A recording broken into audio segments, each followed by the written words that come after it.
editing is where the real work begins. At least the opening lives up to the premise of the book. I look like I am standing before the gates of heaven right now. Whenever I'm writing a scene that is fundamentally not working, there's usually like a structural issue where I have to go back several chapters.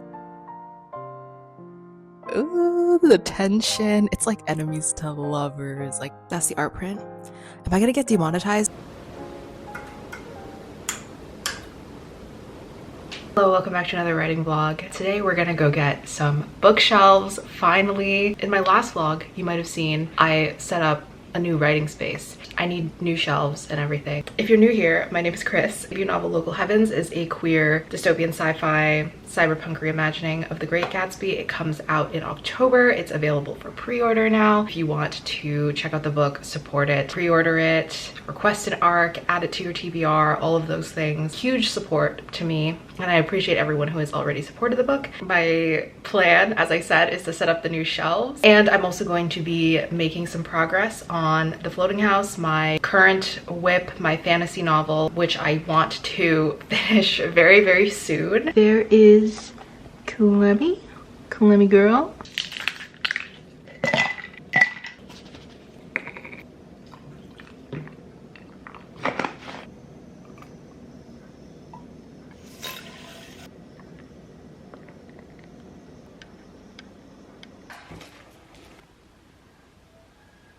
Shelves. Let me go in your bed.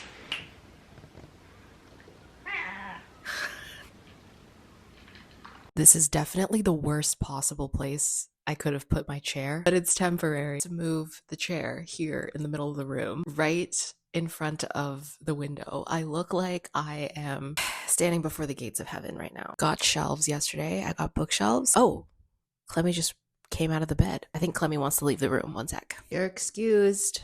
Like, these are some hefty bookshelves. I'm really excited to get these books like off the floor right now. Yeah, okay. I was sick and tired of that lighting situation, so here we are. I'm gonna sit here. This is like not that much better because the sun is streaming in right now. I am reading This Monster of Mine by Shalini Abisikara, and I actually met Shalini the other day. She was doing a signing. I didn't know her or anything previously. I just had been following her, wanted to pick up her book, and I wanted to like say hi.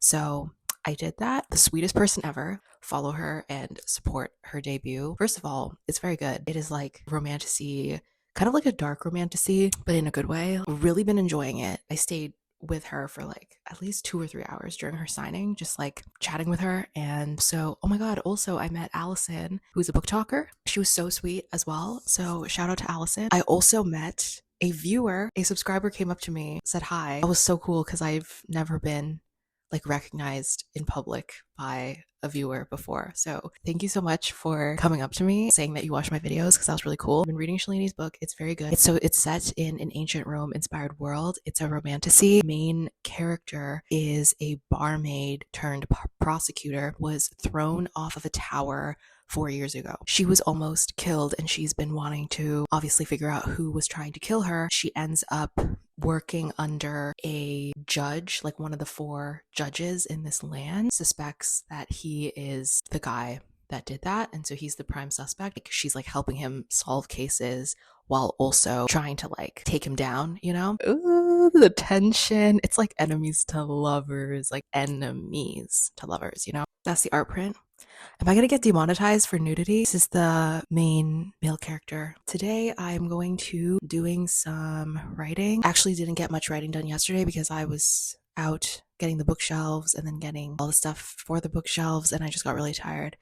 But today I am going to write. I have to plot. There is some stuff that I have to figure out with the ending. I'm once again trying to figure out what to do with this ending, because I realized yesterday, I think the sequence of events is really inefficient, and I'm wondering if there is a more streamlined way to figure out what the hell is supposed to happen in this ending, because it just doesn't feel right. But one thing that did happen is I was writing a chapter for a side character, and I think I really did a lot to, I wouldn't say flesh out, but I have been struggling to figure out like how to write her and how to portray her in this ending, because I think she is one of the more complicated characters in the book. She is a side character, so she doesn't have that much like screen time or whatever. I think I figured out what her fears, desires, motivations are, and then hopefully we'll put up bookshelves at some point in this vlog.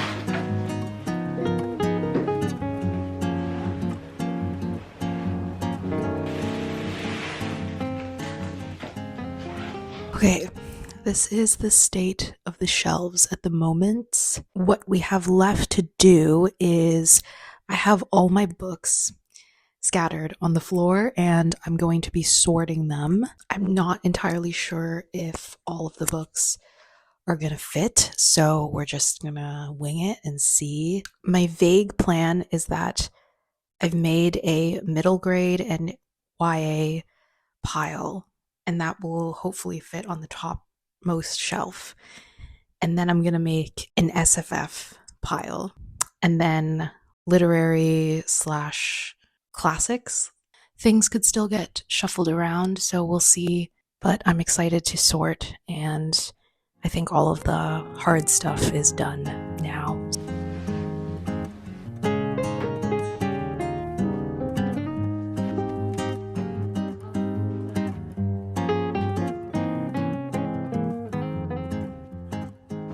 That's where we're at. I'm pretty happy with everything, so I actually still have some stuff on the floor here. I don't think I'm going to shelve all of the books. Realistically, I don't think I'm going to read all of them, so I think I'm going to donate some, not because they won't fit, but just because I'd rather save the shelf space, you know? I'm going to fix the top shelf with 4-2? Is it 4-2? Wait, let me come down.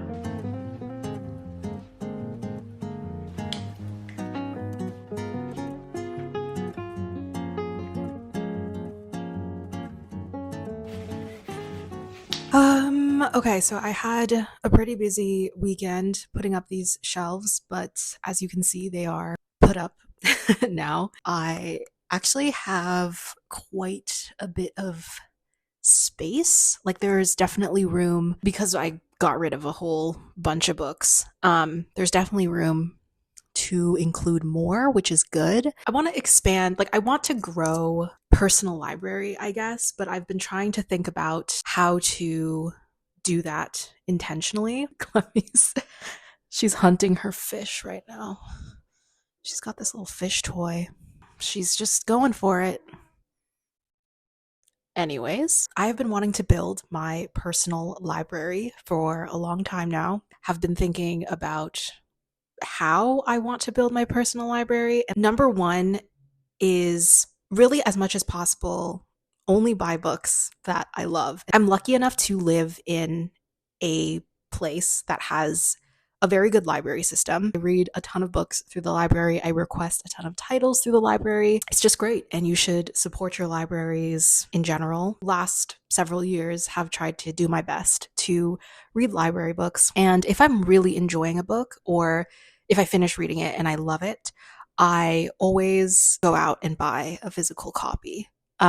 Because it's something that I want to own. Usually it's an author that I want to support. That is the first thing, is not buying books just to buy them, but because I love the book and I know that I love the book. The second thing is being more conscious of like spreading my dollar. Try to support books that aren't all just like the books that everyone is talking about. And I don't say that to be like I'm not like other girls and like I don't want to have a basic reading taste or whatever. I say that because I know, especially now that I'm an author, I know how hard it is to get the word out there about your book. And sometimes, if a book isn't a lead title at a publisher, if it's not already being set up to be a commercial success, a lot of the times you have to be following authors directly and support debut authors, emerging authors, marginalized authors, because I'm so appreciative of people who have been doing that for me. Yeah, those are two things that I am trying to be very conscious of as I build out my little library in this room. That's not to say that I'm not going to one day get more shelves, because I think that there is space to expand the shelves. Like I could go probably not higher, but I could definitely do a shelf below, doing another shelf on this wall if it ever gets to the point where I need to do that. But in general, I am just trying to not practice really, really, really, really excessive overconsumption. I mean, obviously, I will indulge in certain things. Like I literally have 8 editions of The Great Gatsby.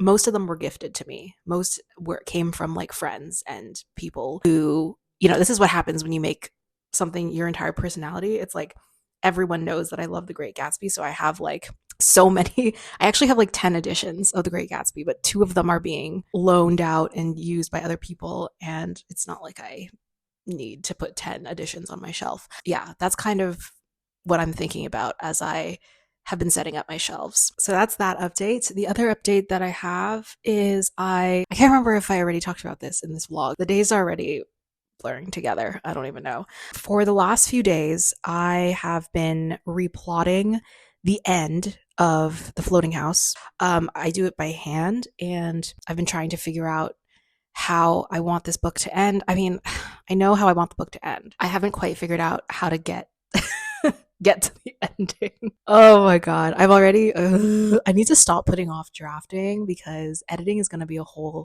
thing. And the longer that I put off drafting, the longer that I put off editing. And editing is where the real work begins.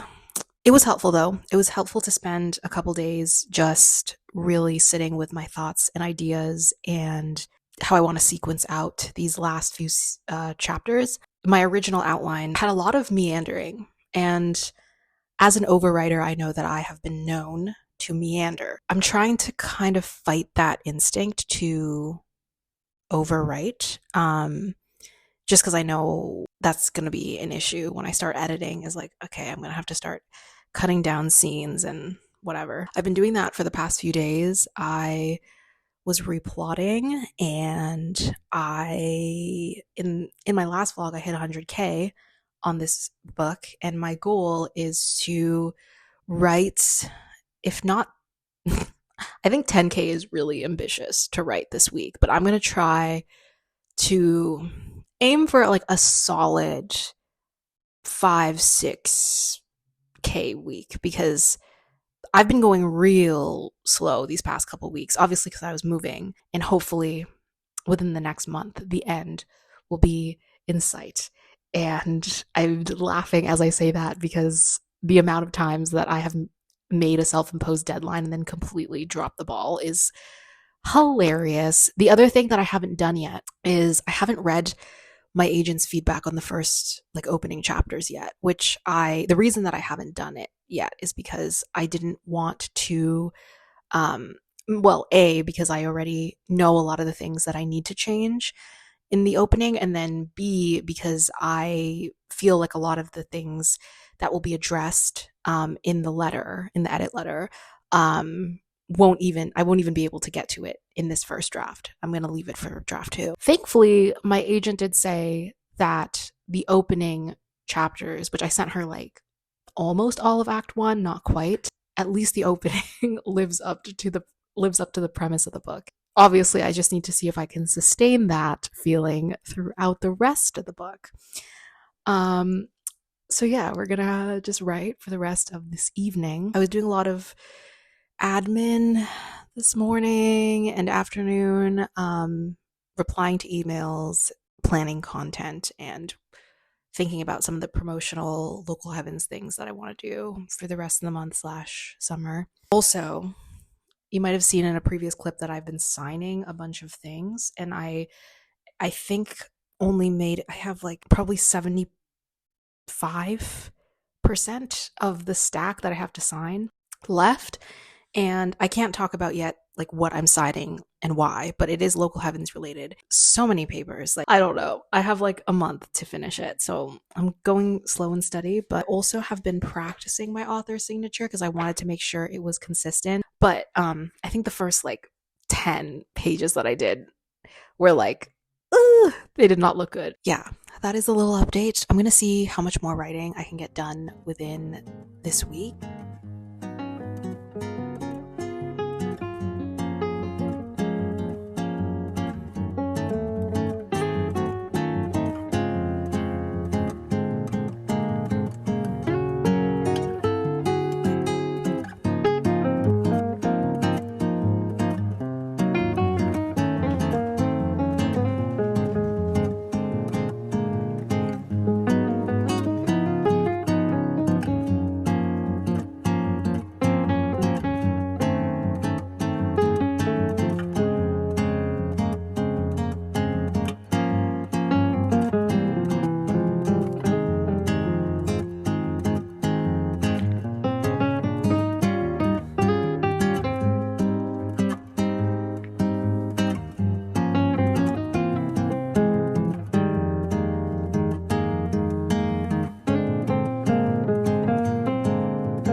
So today is Friday, and we've reached the end of another week. I got an okay amount of writing in, but definitely not as much as I think I have a better idea of like how to move forward, because I have been struggling through one particular chapter slash scene, and I've been talking about that throughout this video and also a little bit in my last vlog. There's like one very important chapter where I feel like it just wasn't working. There was something about it that has felt really, like it felt really forced. And I find that whenever I'm writing a scene that is fundamentally not working, there's usually like a structural issue where I have to go back several chapters or somewhere in the book where it's like, okay, this is where the structural issue is, and like this is what I'm going to have to change. And so I think I identified one potential solution, the best way to fix it in this first draft. Because obviously in revision, I am going to need to do a lot of editing, and that will, anything can be fixed in a dev edit. But in terms of like, what can I do just to get to the end of a first draft and to not have that first draft utterly terrible? I think I figured out what needs to happen, and it's because Vara is having a very pivotal conversation with a very pivotal character who has a consistent presence in the story, but you haven't spent a lot of time as the reader directly with this character. It's more like their presence haunts the narrative kind of vibes. This chapter is a payoff of a lot of things, both externally, plot-wise, and internally for some characters. In terms of like writing good payoff, usually it's very hard to have a very impactful payoff scene or chapter when you are at the same time doing exposition. By the time you're having a reveal or a plot twist, in order for that to have like the most impact, I have found in all of the stories that I've written that the way that works the best is when you've already set enough groundwork that you need to, so that you're not necessarily doing a ton of exposition and then immediately doing payoff. So I identified that issue, and I feel like I have a good direction for where I want to go from here. There are some extra interludes that I'm going to hopefully be able to add in. That is like solution 1 or solution 0. I feel like there's maybe a bigger structural change that I can make down the line. But right now, that is the solution that I have, and I'm not mad about it. I'm going to see how it works. I'm going to see what the initial feedback is from my agent and betas and et cetera, et cetera. So that's where we're at. I think this is a good place to end the vlog. We got a lot done for the office. We got a lot done for the floating house. I'm excited to be almost done this book because it has been a long journey with this book, longer than I have thought, but I think we're going to end it there. Thank you so much for watching this vlog. As always, if you want to support me or my channel, I have a Ko-fi. It's open to one-time donations as well as monthly memberships, and you get access to bonus and early content. I've been posting about 1 to 2 times a month, but I am hoping to ramp that up within the last half of the year as I start sharing a little bit more. Well, I already have been sharing some early secrets about Local Heavens over on there. Probably want to share a little bit more behind the scenes of the Local Heavens writing process, the floating house writing process. Anyways, if you want to further support the channel, supporting me over on Ko-fi is a huge, huge help. Thank you so much to my Ko-fi members. If you want to pre-order Local Heavens, all of those links are linked in the description box. There are pre-order links for US, Canada, and UK. I've been getting some questions from people who live outside of US, Canada, and UK. And the truth is that I have no idea where the book will be available in terms of like international rights, foreign rights. I am like not involved in that process at all. However, I do know some shops will be able to ship copies internationally, so you should always check with your preferred bookstore to see if they can do that. But you can also subscribe to my Substack newsletter, which is free if you want to like not miss out on any big updates. I'm hoping to be able to share a little bit more about the UK edition soon. I am still waiting on a lot of information. Publishing is very opaque and slow, and if I don't know something, it's because I have not been told. Like, I have been starting to get tagged in UK arcs from UK readers, and I was like, I don't even have my arc yet. So hopefully soon there will be more news. I think that's all of the news that I have. The last thing is that yes, there will be a pre-order campaign. My publisher is so good in terms of like pre-order campaigns and just supporting initial pre-orders, because the pre-order incentives are really exciting, and I hope you guys are excited about them too. It is the end of this vlog. Thank you as always for watching, and I hope all your writing projects are going well. I'll see you in the next video.